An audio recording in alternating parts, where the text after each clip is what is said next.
Hello folks, and good afternoon. We seem to have quite a full house. The doors are now closed. I think all the boxes have been ticked for all those people that said they were going to come. And it's gratifying to see such a full audience, and also a varied audience as well.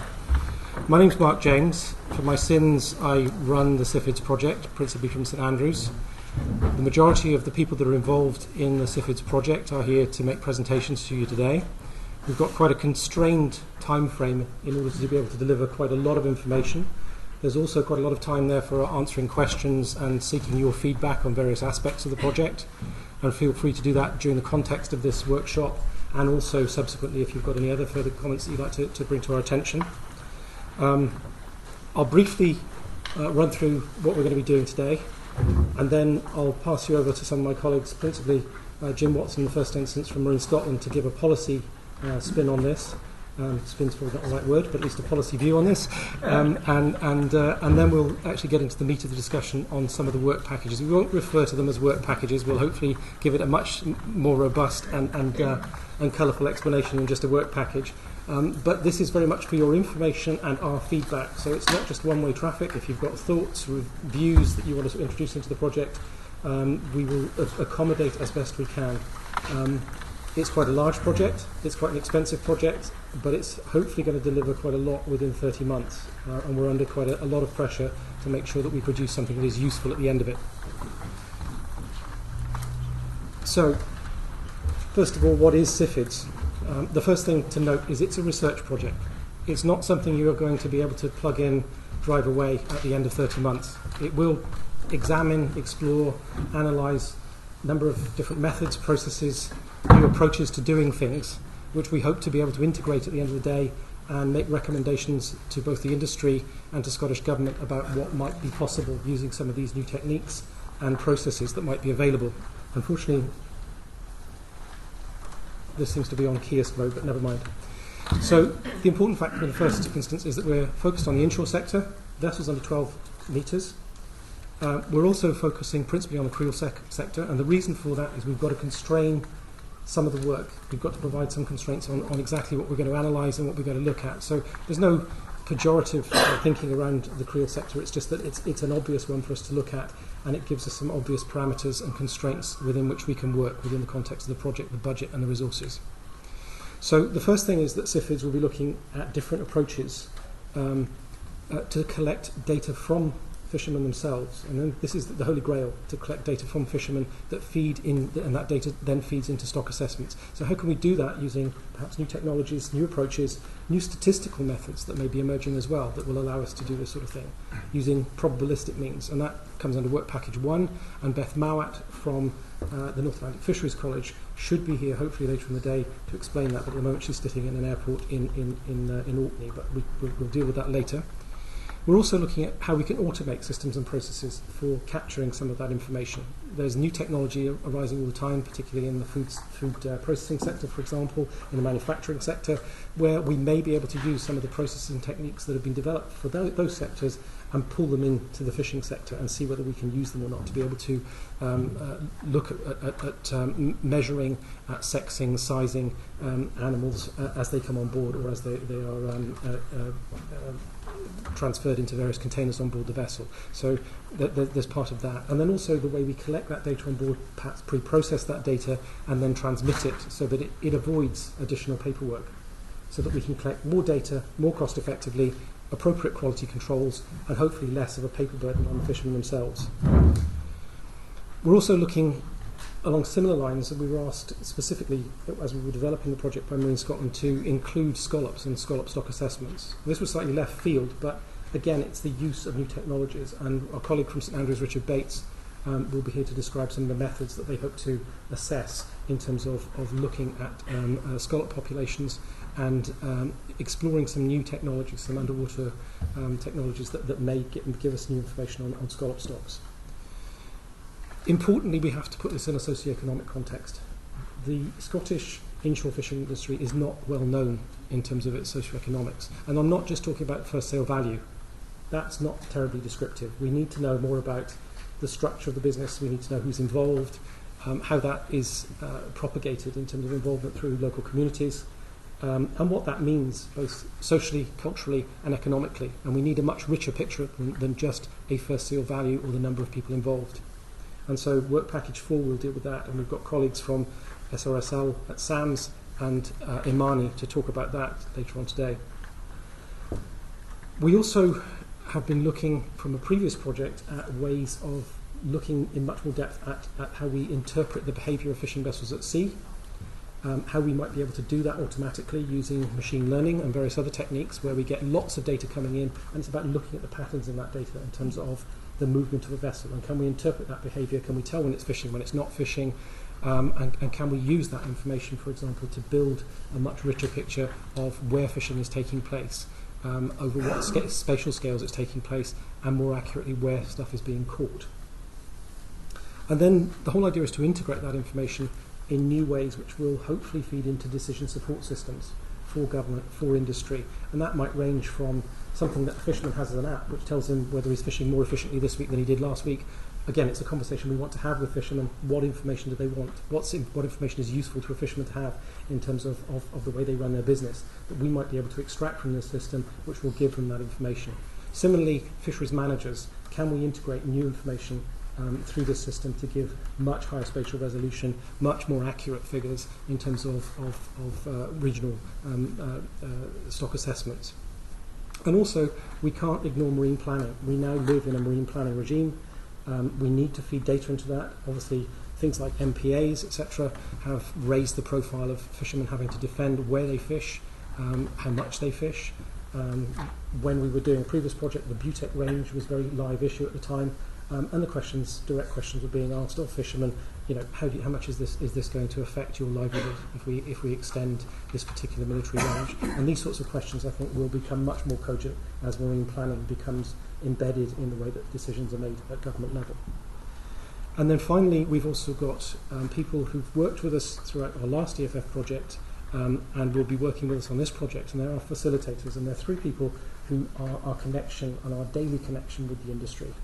And they will introduce themselves under Work Package 7, but they are vital to making sure that we actually get regular feedback from the industry, from the RFGs and various other industry bodies, and that we can respond to that quickly. And so that's an active part of this project. Important key principles. We want to collect data from fishermen. That's the important point. This isn't about just going out in hired vessels or commissioned vessels and collecting fisheries independent survey.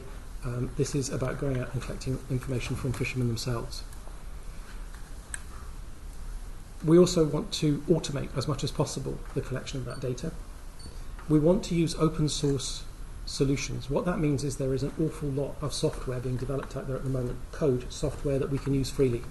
We don't need licenses, we don't have to pay somebody else for its use, and there are many, many people beginning to use those systems and processes, so they develop organically. This is there, it's present on the internet. You can find this information on Google. There is code out there that you can download for free, and we'll be talking about a little bit about that later on. And it's the idea that we can use that. So we don't want black box solutions. We don't want executable programs that nobody can use after this project. We want something that's living, that will grow, and that people can add to over time. And also we want to make sure that what we do is relevant to the scale of the industry. There's no point in us dreaming up a piece of kit or a process that will cost £50,000 on the back of a small fishing vessel. It's got to be commensurate with the value of what that vessel can earn. So we need to develop technologies and processes which are commensurate with the value of the industry. And also we want to try and future-proof this. So in other words, we don't want to produce something which is going to be a white elephant in 5 years' time. We want to make sure that it can grow and be developed over time relatively cost-effectively, and that it will have a life well beyond the short life of this project or any future investment in the kit that's designed to go with it. Finally, just a quick note about the format for the day. We were due to start at 1500. We've just moved, we've lost probably about 10 minutes on that. We'll try and catch that up throughout the day. We'll have a brief presentation from Jim about the policy side of this, and how the project fits with policy, both in terms of fisheries and marine planning. Just forgive me, I'll just move this to the last slide. And then we will have sessions of 3 talks, 10 minutes apiece. 3 people will present to you, We'll then bring them up to the front of the panel and you can ask them questions for 10 to 15 minutes. We'll have another 2 presentations, quick Q&A after that, and then another 2 presentations after that with a Q&A, which will take us through to about 17:15. Thereafter, at 17:30, there is a reception, I believe, outside, which everybody is welcome to attend, and that goes on until 1900. So that's the format. That's what we hope to achieve. And I'll hand you over to Jim Watson. Thanks, Mark. It's time for the spin, the policy spin, I believe. Yeah, thanks. I'll hopefully just save some of the time that we've lost already, Mark. Firstly, I should say welcome everybody to what is the first session of the 2017 Inshore Fisheries Conference. The format this year is different. It is different to the format of previous years, and it was spread out over 2 days, or two half days rather. But I certainly hope that this afternoon session will provide a good opportunity for everybody to become much more aware of this project and obviously to find out a bit more about it, but importantly to interact with the project leads as well. I think it's important to say that this work follows on from what was a very successful EFF-funded Inshore project over the last 2 to 3 years. And for me, it's certainly a project that has the potential to change and inform how we manage inshore fisheries in Scotland in the future. Over the next couple of years, we do have that opportunity to consider different possibilities for the future of fisheries, inshore fisheries management and inshore fisheries management arrangements.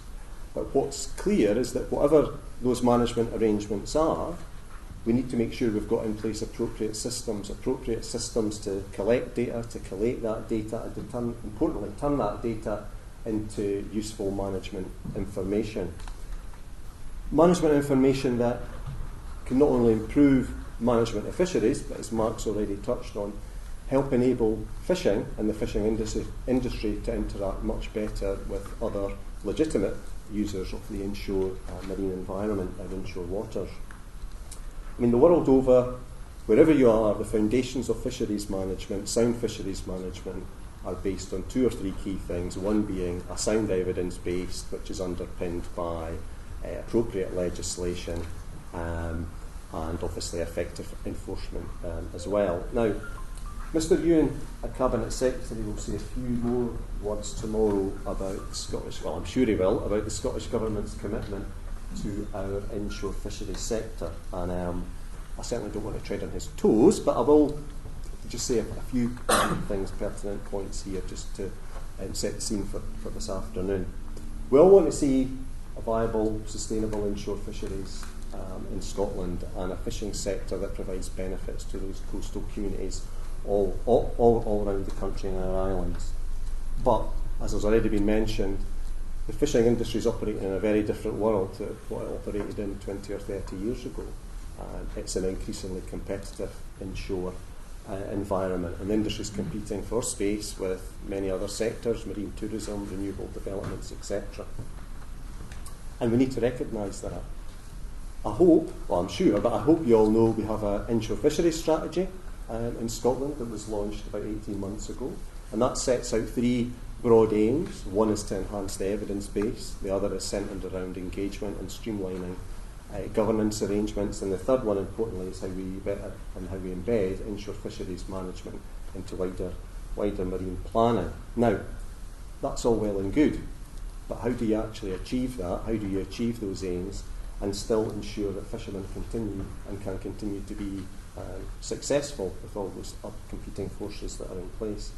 For me, I hope that the SIFIDS project that you're going to hear more about today will help inform that, will help provide some of those answers, and will help in turn to inform future and improved fisheries management here in Scotland.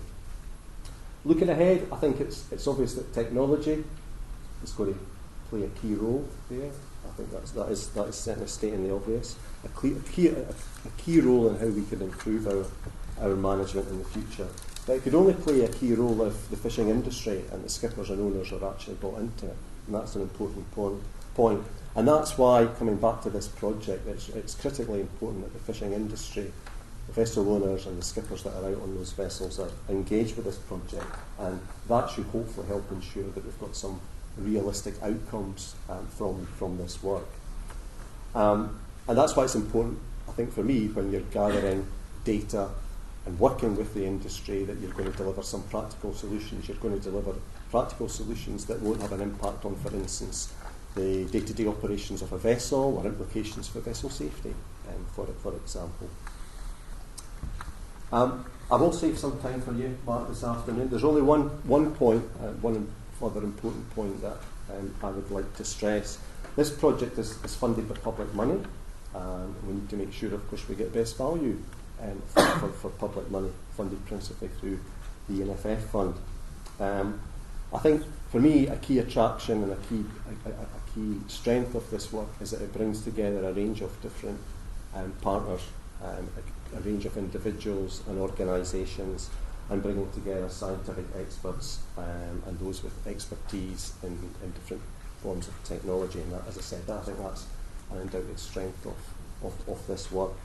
I'm delighted that St Andrews University is leading this work, a leading academic body institute in Scotland, and I wouldn't want to embarrass you too much, Mark, so I think that's all I really wanted to say. I hope you have an interesting afternoon, and as I said, it's the start of the 2-day Inshore Fisheries conference, and I hope you have a productive and enjoyable couple of days.